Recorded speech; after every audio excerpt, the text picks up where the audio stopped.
back to All About That Disney Life. I am Danny B, the girl who is all about that Disney life.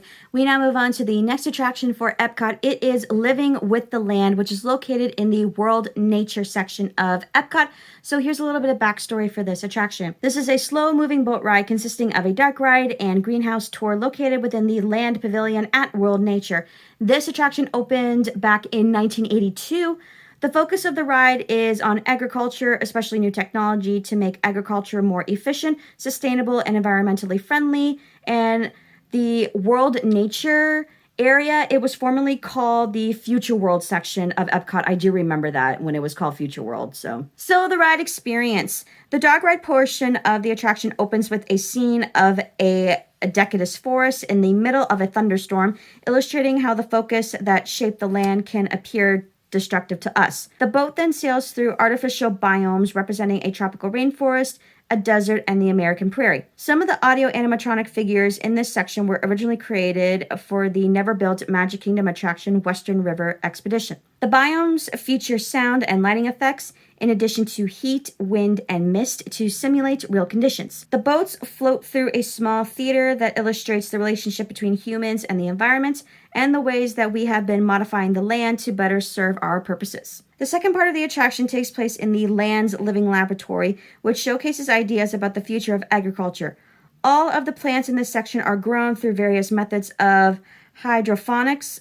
Plants are grown in sand, pertile, coconut coir, and rock wool. So there are 5 distinct areas of the Living Laboratory, which are the Tropic Greenhouse.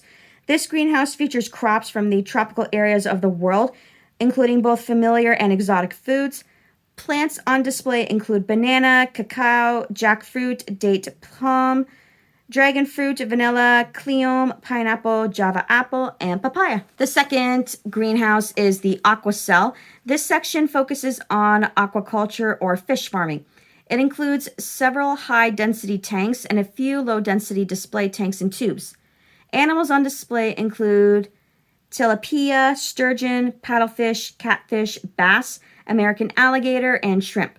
Some of the fish harvested from the aqua cell are served in the Coral Reef restaurant in the Seas Pavilion. Talk about from farm to table. There's a demonstration right there. Next is the temperate greenhouse. It was formerly called the desert greenhouse. This is a greenhouse featuring crops from temperate climates.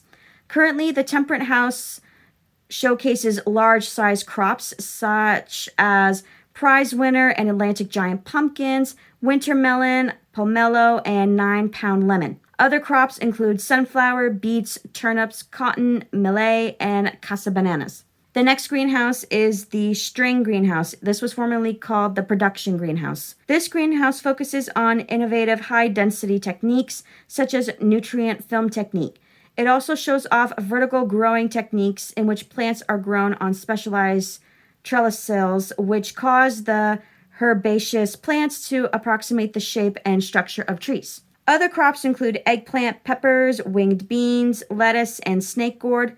Furthermore, cucumbers and pumpkins are grown in the shape of Mickey Mouse through the use of special molds. Much of the produce grown in the string greenhouse is used in the Garden Grill and Sunshine seasons, both restaurants in the Land Pavilion. In total, over 30 tons of produce are harvested from the land each year. And finally, there is the Creative Greenhouse. This final greenhouse is the attraction shows some unusual ideas about the future of agriculture.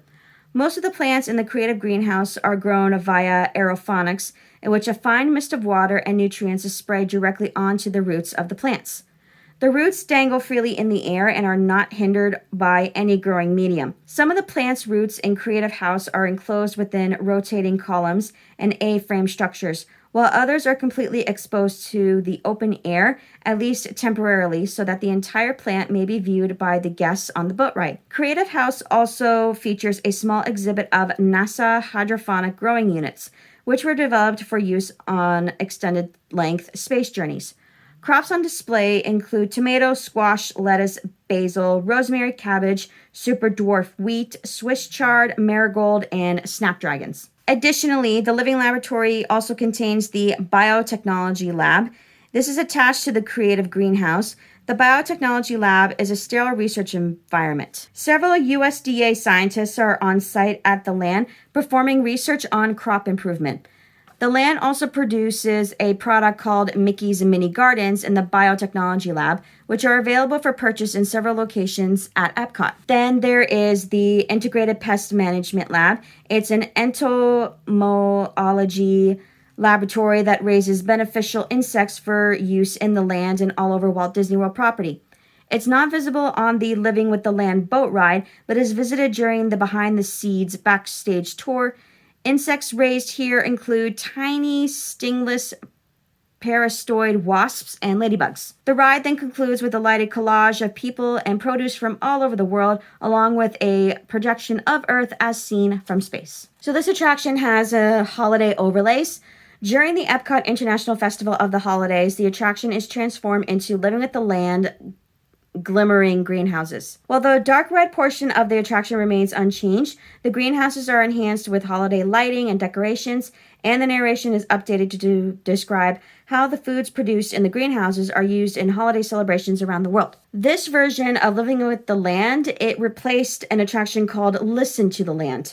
Living with the Land is an updated version of a previous attraction called Listen to the Land. Very little has changed between the two versions of the attraction. The opening scene, called the Symphony of the Seed, which provided a stylized look at the growth of a plant, was replaced by the opening storm scene. Also, the Biotechnology Lab was relocated from the exit tunnel to the creative greenhouse. The Integrated Pest Management Lab is now housed in the space formerly occupied by the Biotechnology Lab. The ride has been updated to use an automatic guide instead of a cast member. Also, the theme song Listen to the Land is no longer used in the attraction, though an instrumental version can still be heard in the land's exterior background music loop, as well as the music loop played inside the Garden Grill. And they are currently using portions of various other pieces, including Rainforest Rhapsody and Dawn of a New Day. So my experience with this attraction, Living with the Land, I only rode on it one time, and that was during my honeymoon in 2021.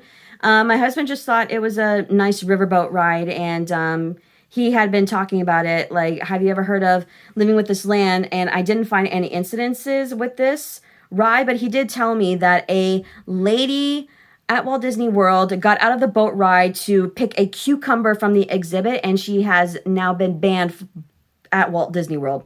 You know you've done something bad when you get banned from Walt Disney World by picking a cucumber. I don't know. Anyways, I found it very educational. That's all I can say about that, but I don't think I will be going back on that ride ever again. But if you like growing things and if you've got a green thumb, have at it. Anyways, that is the facts to Living with the Land. If you like this video, please hit the like button and don't forget to subscribe. And I hope you have a zippity-doo-dah day. Goodbye.